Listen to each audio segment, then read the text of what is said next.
Mu rukera rwo kuwa gatandatu, isi yakangukiye ku nkuru idasanzwe. Nicolas Maduro, perezida wa Venezuela, yajyanywe ku ngufu muri Leta Zunze Ubumwe za Amerika, ngagezwe imbere y'urukiko rwa New York. Ku nshuro ya mbere mu mateka, mukuru w'igihugu kiri ku butegetsi kandi ushyiraho amategeko y'igihugu cye yashimuswe asanzwe mu nzu ye mu gihugu cye, ibikorwa na Leta Zunze Ubumwe za Amerika. Uyu muperezida ubu tuvugana yicajwe mu rukiko rw'amahanga aregwa ibyaha bikomeye bifitanye isano n'ibiyobyabwenge ndetse n'iterabwoba. Iyi ni inkuru ivuga ku butegetsi, ku mategeko no ku makimbirane akomeye ya politike mpuzamahanga. Mu masaha make mbere y'uko iyi nkuru isakara, muri Venezuela, mu mujyi umuperezida yari atuyemo, ibintu byari byahindutse. Delcy Rodriguez, wari visi perezida kuva mu mwaka wa 2018, yarahiriye kuyobora iki gihugu nk'umukuru w'inzibacyuho. Mu ijambo rye yagize ati: "Ndasaba Amerika kurekura Nicolas Maduro n'umugore we Celia Flores." Avuga ko bafashwe ku ngufu mu gitero kidasanzwe cy'abakomando ba Amerika mu ijoro ryo kuwa gatanu rishyira kuwa gatandatu.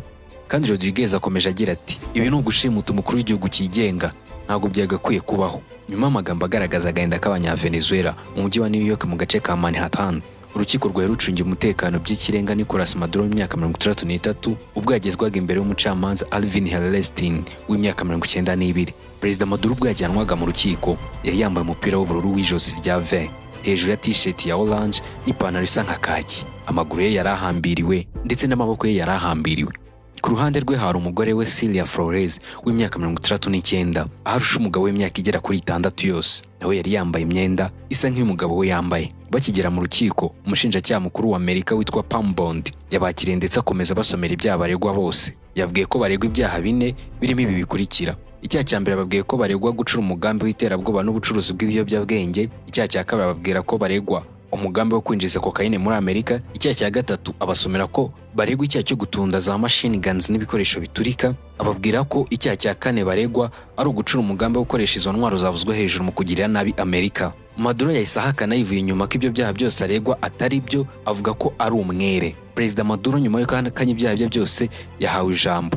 Mu magambo make yagize ati: "Ndarengana, ibyaha ndabihakana, ndi umugabo wiyubashye kandi ndacyari perezida wa Venezuela." Umucamanza Hellerstein yahise amuca mu ijambo agira ati: "Hari igihe ibyo tuzabikenera muri uru rubanza, ucunga ibyo uvuga." Umucamanza yahise ahereza ijambo umugore wa Maduro Celia Flores, nawe yahakanye ibyaha bye bitatu aregwa, avuga ko ari first lady wa Venezuela kandi arengana byuzuye. Bindi bamenya kuri uru rubanza nuko perezida Maduro yunganiwe n'umunyamategeko bita Barry Pollack, umunyamategeko yigeze kungana Julian Assange. Uyu mugabo akaba ari umuhanga umenyereye kuburana imanza nk'izi ngizi za politike.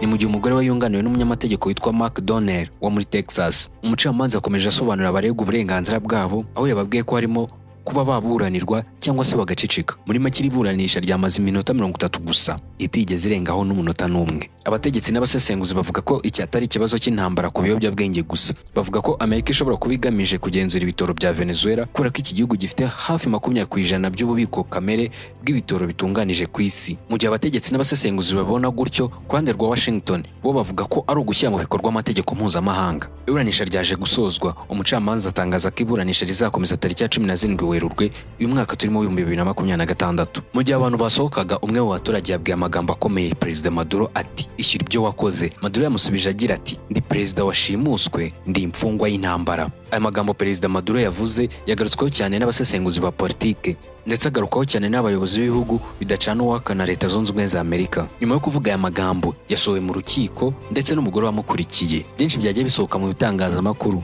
byagiye bigaragara ko uru rubanza rushobora kuzamara amezi menshi nta kabuza. Ariko nanone ikikwereka ko atari umuyobozi wa Amerika Donald Trump gusubirimo, nuko iki ari ikibazo cy'ukuntu ubutegetsi, amategeko n'inyungu z'ibihugu bikomeye bihurira ku kibuga kimwe. Twasoza twibaza iki kibazo: ese Nicolas Maduro, perezida wa Venezuela, ni umunyabyaha mpuzamahanga cyangwa n'umukuru w'igihugu wagwiriwe n'intambara ya politike? Iri fungwa rya perezida Nicolas Maduro n'umugore we ni ikibazo kizakomeza gukurikiranwa n'isi yose. Mwakoze kubana natwe, ntugende udakoze like, share ndetse na subscribe. Turabashimiye.